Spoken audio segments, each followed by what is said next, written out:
mean, I think like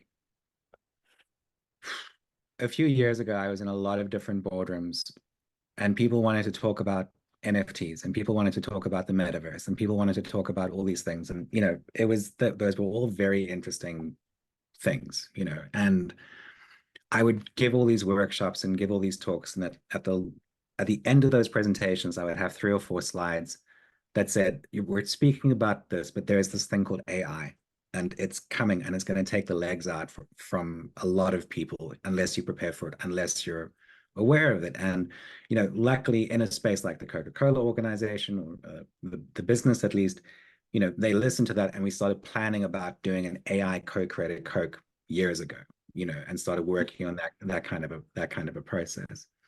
And in those boardrooms, it's always felt hyperbolic to say this will be bigger than the internet.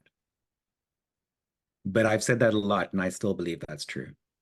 Wow. In terms of how fundamental a shift and how fundamental an impact this technology, I believe, will have on society.